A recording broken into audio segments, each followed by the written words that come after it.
What's going on, everyone? Mitesh here, and guys, today we are going to be taking a look at cameras on the TCL 20S. This phone has a lot of cameras, 5 cameras in total, which not all of them are going to be super useful, but we're going to take a look at them anyway. So right now what you're looking at is footage from the front-facing camera, which surprisingly can do 4K 30 frames per second.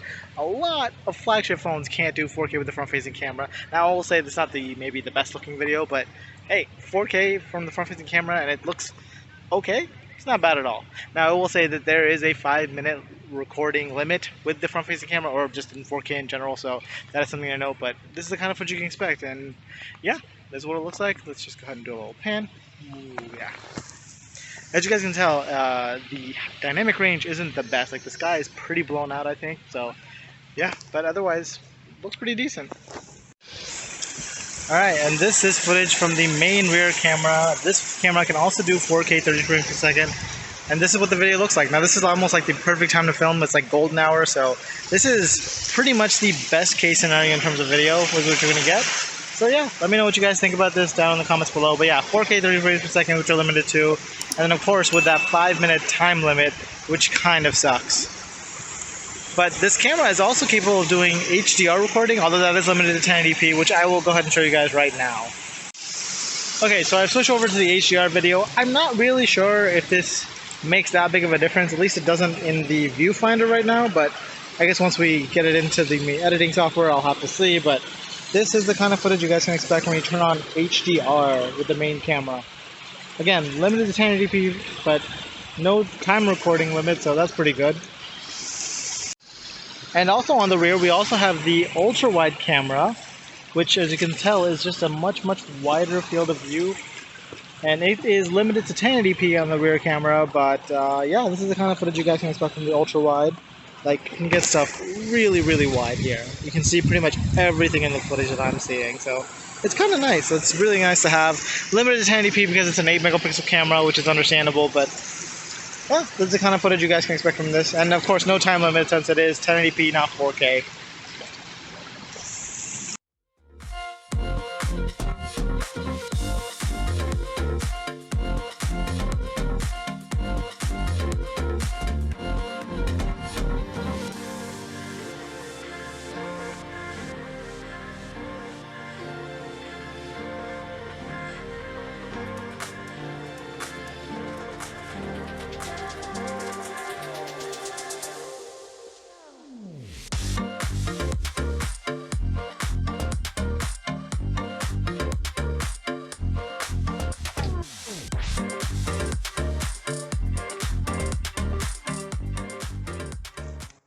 Alright guys, and this is the kind of video you can expect at night when there's basically no light around. I mean, this is definitely not a mode I would recommend using front-facing video at all, because you're not going to get anything that's really usable. But if you absolutely have to, this is the kind of video quality you guys can expect. Now next up, let's see the back cameras, because that is something you might actually want to consider using at night, though again, video quality is going to be a little sketchy.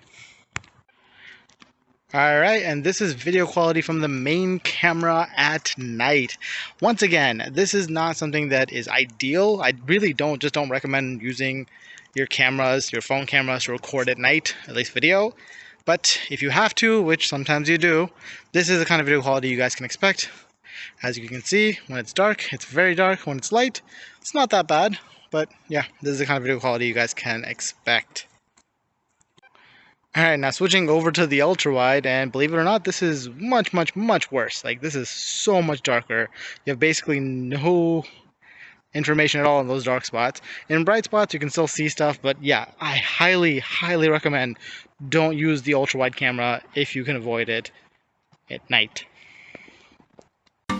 Okay, so next up, let's talk about the photo quality from these cameras. And as you can see from these pictures, the main camera can take some pretty good photos, although they do tend to be a little oversaturated. Like with these flowers, they're just a little bit more saturated than they were in real life, so just something to watch out for. But otherwise, it takes pretty decent shots, especially with HDR turned on. It can do pretty well. Although one caveat with HDR is that you need to make sure you're holding still, otherwise it will get some ghosting, so just something to know. But otherwise, good pictures during good lighting. In low light situations, however, I would not trust these cameras. Like you saw in the video sections, the cameras just don't perform well in low light.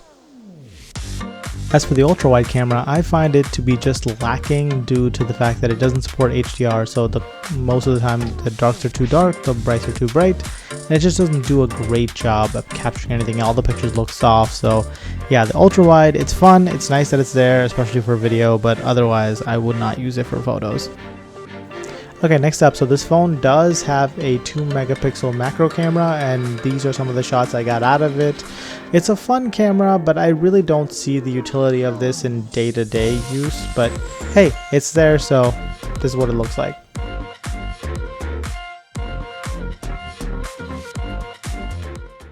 Alright, so there you guys have it. This is the kind of camera quality you guys can expect from the TCL 20S. Like with most budget phones, it's not amazing, but it'll get the job done in good lighting. In poor lighting, you're just going to be kind of stuck with very crappy photos.